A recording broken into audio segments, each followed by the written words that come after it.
નમસ્કાર, આપની સાથે હું છું પાયલ. સ્ક્રીન પર તમને વેધર એક્સપર્ટ પરેશભાઈ ગોસ્વામી દેખાતા હશે. સ્વાભાવિક રીતના વાત એ વરસાદની કરવી છે, વાવાઝોડાની કરવી છે અને સાથે જ ચોમાસાનું આગમન વહેલું થવાનું છે. ચોમાસું ક્યાંક આસપાસ છે, જે કવિતા છે એ પ્રમાણે ચોમાસું હવે ખરેખર ક્યાંક આસપાસ છે એવું લાગી રહ્યું છે. પરેશભાઈ, આપનું ખૂબ ખૂબ સ્વાગત છે. અને પહેલો સવાલ એ છે કે બધી જ બાજુ ચાલી રહ્યું છે કે વાવાઝોડું આવે છે, વાવાઝોડું આવે છે. બંગાળની ખાડી અને અરબી સમુદ્ર બંનેમાં હલચલ છે. એ સિસ્ટમ વાવાઝોડું બનશે કે કેમ? ચોક્કસથી બેન, જોવા જઈએ તો આમ તો સંપૂર્ણ માહિતી આપીએ, વાવાઝોડાની પણ વાત કરવી છે, પણ પહેલા હું આપને જણાવી દઉં જે નૈઋત્યનું ચોમાસું. આમ જોવા જઈએ તો નૈઋત્યનું ચોમાસું સૌ પ્રથમ અંદમાન નિકોબાર ટાપુ ઉપર આવતું હોય છે, એટલે બંગાળની ખાડીની અંદર પ્રવેશ કરે. ત્યાં પણ સમય કરતા 5 દિવસ ચોમાસું વહેલું પહોંચ્યું છે. હવે ત્યાંથી જે અત્યારે આગળ વધી રહ્યું છે ચોમાસું, અત્યારે મજબૂત છે, કોઈ વીક ચોમાસું નથી, મજબૂત રીતે આગળ વધી રહ્યું છે. અત્યારે લગભગ શ્રીલંકાના ઉત્તર ભાગો સુધી પહોંચી ગયું છે, એટલે ચોમાસાએ ખૂબ સારી એવી પ્રગતિ પણ કરી છે. અંદમાન નિકોબાર ટાપુ પર પહોંચ્યા પછી જે શ્રીલંકાના ઉત્તર ભાગોને કવર ઝડપથી કરવા, આ પણ એક કહેવાય મજબૂત ચોમાસાની નિશાની છે. એટલે ચોમાસું મજબૂત પણ છે, આગળ વધી રહ્યું છે. અને સામાન્ય રીતે જોવા જઈએ તો ટાપુ પછી સૌપ્રથમ ચોમાસું જો જમીની ભાગો ઉપર ભારતમાં પ્રવેશ કરતું હોય તો એ છે કેરળ. હવે કેરળની અંદર સામાન્ય રીતે ચોમાસું છે એ 1 જૂને આવતું હોય છે, એની નોર્મલ તારીખ છે ત્યાં પહોંચવાની. આ વર્ષે સમય કરતા 3 થી 5 દિવસ વહેલું ચોમાસું ત્યાં પહોંચી શકે. લગભગ 26 અથવા તો 27 મે ના રોજ ચોમાસાનો પ્રવેશ કેરળની અંદર થઈ શકે છે, જેના 3 મુખ્ય ક્રાઇટેરિયા છે. આપણે વારંવાર કહી ચુક્યા છે એના ક્રાઇટેરિયા કે એના 14 સ્ટેશન જે છે કેરળની અંદર, એમાંથી 50% કરતા વધારે સેન્ટર ઉપર સતત 2 દિવસ સુધી 2 મિલીમીટર વરસાદ પડવો. પછી જે કેરળના દરિયાકાંઠે 35 કિલોમીટર પ્રતિ કલાકની ઝડપે પશ્ચિમ દિશાના પવન ફૂંકાવા. જો ત્યાં વરસાદ પાયલબેન ગમે એટલો પડે કેરળમાં, પણ પવનની દિશા પશ્ચિમની ના હોય અને સ્પીડ ઓછી હોય તો પણ ચોમાસાનો પ્રવેશ ત્યાં ગણવામાં આવતો નથી. એટલે ચોમાસાનો પ્રવેશ માટે આ એક ક્રાઇટેરિયા ખૂબ મહત્વનો છે. ત્યાં પશ્ચિમ દિશાનો પવન અને 35 કિલોમીટર પ્રતિ કલાકની ઝડપ, આ હોવું જોઈએ. આ બીજો ક્રાઇટેરિયો છે. ત્રીજો ક્રાઇટેરિયો છે OLR.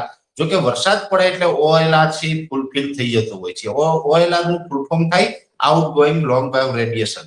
જે જમીન ઉપરથી સૂર્યપ્રકાશનું રિફ્લેક્શન થાય છે એ ઘટવું જોઈએ. એટલે એ તો વરસાદ પડતો એટલે સ્વાભાવિક રીતે વાદળોનો જમાવડો હોય એટલે OLR છે એ કમ્પ્લીટ થઈ જતો હોય છે.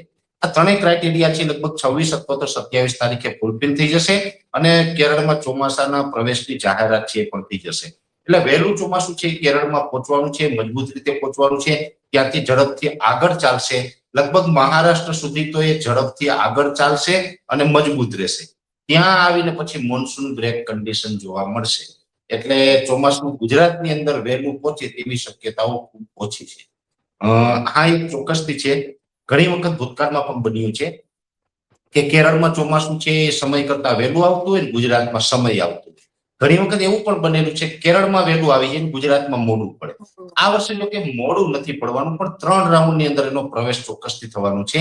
પહેલો પ્રવેશ હશે 15 જૂન આસપાસ, જે આપણી નોર્મલ તારીખ છે ત્યારે પ્રવેશ થઈ જશે. એમાં જે 15 જૂન છે ને પાયલબેન, એમાં ઘણી વખત 24 કે 48 કલાક વહેલું અથવા 24 કે 48 કલાક મોડું, આ તો આગળ પાછળ ચાલતું હોય છે, પણ એ નોર્મલ તારીખ કહેવામાં આવે છે.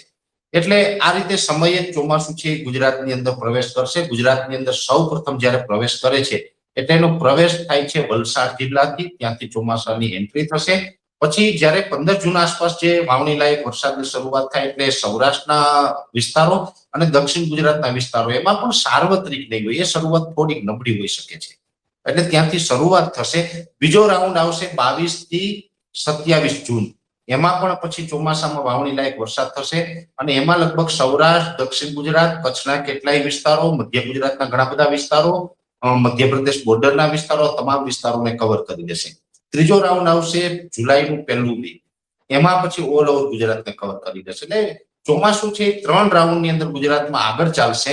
પણ ચોમાસું છે લગભગ જુલાઈના પ્રથમ અઠવાડિયા સુધીમાં ઓલ ઓવર ગુજરાતને કવર કરી લઈએ એટલે આ ચોમાસાના આમ તો નોર્મલ કન્ડિશન કહેવાય. આમાં કોઈ વધઘટ ના કહી શકાય, કેમ કે આ રીતે ચોમાસું આગળ ચાલતું હોય છે. એટલે આ 19-20 તો આગળ પાછળ ચાલતું હોય છે, પણ આ રીતે ટૂંકમાં ચોમાસું નોર્મલ રીતે આગળ ચાલવાનું છે. ગુજરાતમાં ચોમાસું ફરીથી મારે એક વાત કરવી છે. અલ્નિનોની વાત આવે એટલે ઘણા બધા મિત્રોને નબળું ચોમાસું આવું કે માનસિકતા હોય છે. પણ ચોક્કસથી જે ગુજરાત માટે નબળું નથી રહેવાનું, કેમ કે અલ્નિનોનો પ્રભાવ હશે, પણ ચોમાસું અરબ સાગરને કાંઠે જેટલા પણ રાજ્ય છે એ બધા રાજ્યોમાં સારું થશે, જેમાં ગુજરાત, મહારાષ્ટ્ર, કોકણ, ગોવા, કર્ણાટક અને કેરળ આ બધા અરબ સાગરને કાંઠે આવેલા છે. અરબ સાગરને કાંઠે જેટલા રાજ્ય છે એ બધા રાજ્યોમાં ચોમાસું સારું થશે. ઉત્તર ભારત અને પૂર્વ ભારત જ્યાં બંગાળની ખાડી લાગે છે એ વિસ્તારો અને ઉત્તર ભારતના વિસ્તારમાં અલ્નિનોની અસર થઈ શકે છે. એટલે આપણે બહુ ચિંતાનું કારણ બેન મારી દ્રષ્ટિએ દેખાતું નથી. હવે બીજી વાત છે વાવાઝોડાની. વાવાઝોડાનો જે તમારો સવાલ છે ચોક્કસથી મીડિયામાં પણ માહિતી આલે છે, પણ ક્યાંક મને લાગે કે હજુ એમાં કોઈ ચિંતા કરવાની જરૂર નથી, કેમ કે આ વાવાઝોડા બનવા માટે અત્યારે હજુ ઘણા પણ ક્રાઇટેરિયા એમાં ખૂટે છે. પહેલી વાત તો એક અત્યારે જે સિસ્ટમ છે એ સિસ્ટમ સૌ પ્રથમ તો તમિલનાડુના દરિયાકાંઠે બની હતી, જે બંગાળની ખાડીમાં બની હતી. ત્યાંથી પછી એ સિસ્ટમ છે તમિલનાડુ અને કેરળના માર્ગે થઈને અરબ સાગરમાં આવી છે. અરબ સાગર અત્યારે ખૂબ સક્રિય છે, ચોમાસાને સપોર્ટ કરવા માટે પણ સાનુકૂળ પરિસ્થિતિ છે. અરબ સાગરમાં એ સિસ્ટમ આવી, અત્યારે એ સિસ્ટમનું સ્વરૂપ છે સાયક્લોનિક સર્ક્યુલેશન અને એની ઊંચાઈ છે 700 એચપીએ. હવે 700 એચપીએ ની ઊંચાઈ અત્યારે સાયક્લોનિક સર્ક્યુલેશન મજબૂત છે, ત્યાં તાપમાન છે એ પણ સાનુકૂળ છે. એટલે આ સિસ્ટમ મજબૂત થઈ અને લગભગ આવનારા 36 થી 48 કલાકની અંદર આ લો પ્રેશર બનવા જઈ રહ્યું છે. લો પ્રેશર હશે, મજબૂત હશે, એનાથી પણ આગળ પછી મજબૂત બનશે. જો કે સાયક્લોન બને તેવી કન્ડિશન ઘણી ઓછી પણ છે. એનું કારણ છે કે આ ડીપ સીમાં નથી, આ દરિયાકાંઠાથી ઘણું નજીક છે. જ્યારે પણ કોઈ લો પ્રેશર હોય એ ડીપ સીમાં હોય ત્યારે એને સાયક્લોન બનવા માટે સ્પેસ મળે છે. અત્યારે આને સ્પેસ નથી મળી રહ્યો, એટલે સાયક્લોન કદાચ ન પણ બને, અને બનશે તો પછી એ પશ્ચિમ દિશામાં આગળ વધશે સિસ્ટમ, તો આગળ જઈને બનશે. આપણા ભારતના દરિયાકાંઠે સાયક્લોન બને તેવી શક્યતા ખૂબ ઓછી છે. એટલે આ જો સિસ્ટમ છે એ અત્યારે જેનું લોકેશન બતાવી રહ્યું છે ઉત્તર પશ્ચિમ દિશામાં, અત્યારે કેરળના દરિયાકાંઠે છે, ત્યાંથી ઉત્તર પશ્ચિમ દિશામાં આગળ જશે. એટલે ઓમાન તરફ આ સિસ્ટમ આગળ ચાલે તેવી શક્યતા વધારે છે. પછી આગળ ડીપ સીમાં જઈને જોઈને અનુકૂળ હશે, તાપમાન અનુકૂળ આવશે, તાપમાન જો 29 ડિગ્રી કરતા વધારે મળશે, ત્યાં દરિયો ઠંડો નહીં પડે તો સાયક્લોન બનશે. જો સાયક્લોન બનશે તો પણ એ નબળું સાયક્લોન હશે, અને સાયક્લોન બનશે તેનું નામ હશે અર્નબ. અર્નબ નામનું સાયક્લોન કદાચ આ બની શકે છે. પણ અત્યારથી એની જાહેરાત કરવી વહેલું પડશે, કેમ કે સાયક્લોન બનવા માટે એને ઘણા બધા ક્રાઇટેરિયા, જે ઘણી બધી કેટેગરીમાંથી પસાર થવું પડતું હોય છે. એમાં ભેજ પણ અત્યારે થોડો ઓછો પડે છે, અને તાપમાન કદાચ આગળ જતા એને સપોર્ટ ન આપે એવી શક્યતાઓ, કદાચ સાયક્લોનમાંથી બચી જશું. છતાં પણ ગુજરાતવાસીઓએ ચિંતા કરવાની એટલા માટે જરૂર નથી બેન, કેમ કે આ સાયક્લોન બને તો પણ ગુજરાત તરફ આવવાની શક્યતા ઓછી છે. પછી તો હવામાનની અંદર ગમે ત્યારે ગમે પરિબળો ચેન્જ થતા હોય, અને જો ફેરફારો થશે તો ચોક્કસથી આપના માધ્યમથી અમે દરેક ગુજરાતીઓને માહિતી આપશું. પણ અત્યારે એવું લાગી રહ્યું છે કે ગુજરાતથી તો દૂર જશે, ગુજરાતને એનાથી ખતરો નહીં હોય. પણ એક ચોક્કસથી છે કે એ સિસ્ટમની અસરને કારણે આજથી રાજ્યની અંદર પ્રી મોન્સૂન એક્ટિવિટી જોવા મળશે. આજે 20 મે થઈ ચૂકી છે, 20 તારીખથી લઈને 27-28 તારીખ સુધી છૂટાછવાયા વરસાદની ઝાપટાની શક્યતાઓ છે, જેમાં પણ ખાસ કરીને સૌરાષ્ટ્ર અને દક્ષિણ ગુજરાતના વિસ્તારમાં ઝાપટા પડે તેવી શક્યતાઓ છે. બીજા વિસ્તારમાં પડે તો પણ ત્યાં બહુ ઓછા વિસ્તારો હશે, અને સૌરાષ્ટ્ર અને દક્ષિણ ગુજરાતમાં જે ઝાપટાઓ પડશે એમાં સાર્વત્રિક નહીં, એ છૂટાછવાયા હશે.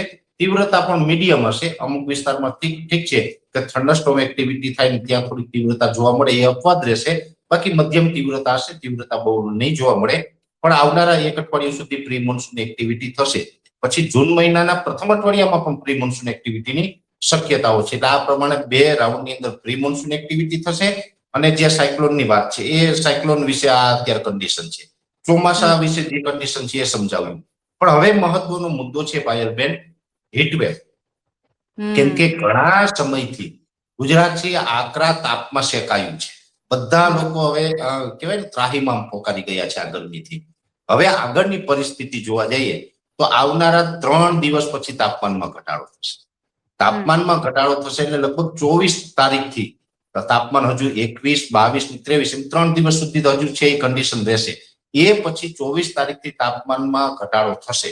જોકે જે સિવિયર હીટવેવ હતી એમાંથી તો ઘણો બધો ઘટાડો પણ થયો છે, પણ છતાં હજુ તાપમાન ઊંચું છે. 24 તારીખથી તાપમાન નીચું આવશે, એટલે નીચું તાપમાન હશે 36 થી લઈને 38 ડિગ્રીની રેન્જમાં હશે. પછી એકાદ બે પોઈન્ટ એવા હોય કે ત્યાં 39, 40 થાય, પણ કમસે કમ હવે 40 પ્લસ નથી થવાનું, આ વાત ચોક્કસ છે. અને આ તાપમાન છે હવે આ ઉનાળાની અંદર જ્યાં સુધી ચોમાસું ચાલુ ન થાય ત્યાં સુધી બસ આ જ કન્ડિશનમાં રહેશે, 36 થી 38 ડિગ્રી. હવે કોઈ જ વિસ્તારની અંદર 40+ થવાનું નથી ચોમાસું ચાલે ત્યાં સુધી. એટલે હીટવેવની સિઝન બેન હવે પૂરી થઈ ગઈ. હીટવેવનો બહુ ડર નથી રાખવાનો, પણ ઉકળાટ અને બફારો છે એ આપણે પરેશાન કરવાનું છે. કેમ કે અત્યારે ચોમાસું નજીક છે અને અરબ સાગર તરફથી અત્યારે જે પવન આવી રહ્યા છે ગુજરાત ઉપર, પવનની ઝડપ પણ અત્યારે લગભગ 25 થી લઈને 27 કિલોમીટરની નોંધાઈ રહી છે. આ જે પવન આવી રહ્યા છે એ ભેજવાળા પવન છે. ભેજવાળા પવનને કારણે હવે આપણે ઉમસ એટલે કે ઉકળાટ અને બફારો છે વધતા જશે. અને આ ઉકળાટ અને બફારો છે એ હવે ધીમે ધીમે એટલી હદે વધશે, એની પરાકાષ્ઠાઈ જશે, એટલે આપણે એકદમ અકળામણ થશે અને અસહ્ય ગરમીનો સામનો કરવો પડશે. ભલે તાપમાન નીચું હશે, તાપમાન ઘણી વખત બેન એવું હોય 36 ડિગ્રી તાપમાન હોય અને એ સમયે જો હ્યુમિડિટીમાં વધારો થાય, એકદમ વધી જાય, તો પછી આપણે 42-43 ડિગ્રીનો અહેસાસ થતો હોય. પણ જયારે તાપમાન છે હોય 36 ડિગ્રી, એટલે આ પ્રકારની કન્ડિશન હવે 30 જૂન સુધી ચાલવાની છે. જૂન મહિનામાં ચોમાસાનો પ્રવેશ થઈ જશે, છતાં પણ ઉકળાટ અને બફારામાંથી રાહત નહીં મળે. ઉકળાટ અને બફારો છે 30 જૂન, એટલે હજી આપણે 40 દિવસ સુધી ઉકળાટ અને બફારામાં પસાર કરવાના છે. આ ચોક્કસ મને લાગી રહ્યું છે. એટલે ઓલ ઓવર જોવા જઈએ તો તમામ જે આપણું હવામાન છે ગુજરાતનું આગળના દિવસમાં રહેવાનું છે, તમામ આ પરિસ્થિતિ છે. અને આ તમામ પરિસ્થિતિનું બેન જે મેં વર્ણન કર્યું છે એ એક પ્રકારે નોર્મલ પરિસ્થિતિ ગણી શકાય. અત્યારે આમાં કોઈ બહુ મોટા ફેરફારો નથી. ઉકળાટ અને બફારો દર વર્ષે આ સિઝનમાં એટલે કે મે મહિનાના અંતમાં આ જ પ્રકારનો હોય છે અને આ જ પ્રકારની કન્ડિશન છે, નોર્મલ કન્ડિશન છે. અને અત્યારની જે કન્ડિશન છે એ આવનારા સમયમાં ગુજરાતમાં સારા ચોમાસાના સંકેતો આપી રહ્યું છે, એમાં કોઈ શંકા નથી. વાવાઝોડાની વાત કરી દીધી, ગરમી અને વરસાદની વાત કરી દીધી, અને એક નાનકડો સવાલ છે કે સુપર અલ્નીનો અને સુપર મેગા અલ્નીનોની ચર્ચાઓ ખૂબ થઈ રહી છે, એની અસરોની ખૂબ વાત થઈ રહી છે. એની સ્થિતિ શું છે ભારત પર અત્યારે? શું પરિસ્થિતિ, એનાથી વાતાવરણમાં કઈ બદલાવ આવવાની સંભાવના અત્યારના સમયમાં? બેન, પહેલી વાત તો એ છે કે જે અલ્નીનો છે તે પ્રશાંત મહાસાગરનું તાપમાન નોર્મલ કરતા વધારે ગરમ થાય છે. જે સમુદ્રી સપાટીનું જે જળ સપાટી છે ગરમ થાય છે, એટલે અલ્નીનો બને છે. અને અલ્નીનો બને એટલે સ્વાભાવિક દરિયાઈ પાણી જેટલું ગરમ હોય એટલું વરસાદી સિસ્ટમ ઉપર અસર કરતું હોય. કેમ કે વરસાદી સિસ્ટમ કોઈ પણ બનતી હોય જમીન ઉપર ક્યારેય નથી બનતી, એ સમુદ્રી સપાટી પર બને, સમુદ્રમાંથી સિસ્ટમ બની અને જમીની ભાગો પર વરસાદના રૂપમાં અસર કરતી હોય છે. એટલે ઘણી વખત એવું બનતું હોય છે કે અલ્નીનો બને ત્યારે જે એના જે પ્રશાંત મહાસાગરના પવનો છે એ પશ્ચિમમાં આવવાની બદલે પૂર્વમાં જાય છે. અને પૂર્વમાં પવનો જાય તો ઘણી વખત આપણે બંગાળની ખાડી અને અરબ સાગરની અંદર સિસ્ટમ બનવાનું ઓછું થઈ જતું હોય છે. હવે આ જે કન્ડિશનને કારણે ભારત ઉપર અસર જોવા જઈએ તો મેં આપને જણાવ્યું એમ કે ઉત્તર ભારત અને બંગાળની ખાડીને લગતા રાજ્યો છે એની અંદર કદાચ ચોમાસામાં નબળી અસર અને નેગેટિવ ઇફેક્ટ પડી શકે છે. અને પશ્ચિમમાં એટલે કે જે અરબ સાગરને કાંઠે રાજ્યો છે એમાં નેગેટિવ અસર એટલા માટે નથી પડવાની, માત્ર ચોમાસા ઉપર અસર પાડવા માટે અલ્નીનો એક જ જવાબદાર નથી, આયોડી પણ જવાબદાર છે.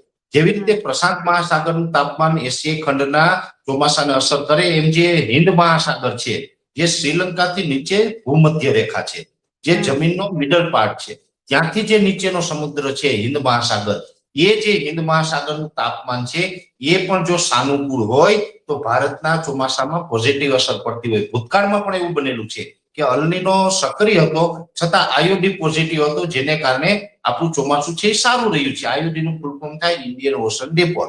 હવે આજે ઇન્ડિયન ઓશન ડિપોલ છે પોઝિટિવ રહે તો ચોમાસું સારું થાય. આ વર્ષે હિન્દ મહાસાગરનું જે તાપમાન છે, અમે લાંબા ગાળાના પેરામીટરોના આધારે જે આખું માર્કિંગ કરતા હોય, પ્રિડિક્શન કરતા હોય છે, અને મારા જે અત્યાર સુધીના વર્ષોના અનુભવ છે એમાં મારું પ્રિડિક્શન એવું કહે છે કે હિન્દ મહાસાગરનું જે તાપમાન છે એ અરબ સાગર માટે પોઝિટિવ રહેવાનું છે, એની અસર બંગાળની ખાડીમાં ઓછી થવાની છે.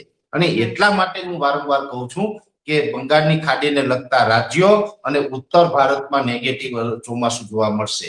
એનું કારણ આ છે કે અલ્નીનોની ઇફેક્ટ બંગાળની ખાડી સુધી આવશે, પણ અરબ સાગરમાં છે હિન્દ મહાસાગર સપોર્ટ કરશે, એટલે આપણે બહુ વાંધો નહીં આવે. એટલે અલ્નીનો છે આ પ્રકારે કામ કરતો હોય છે.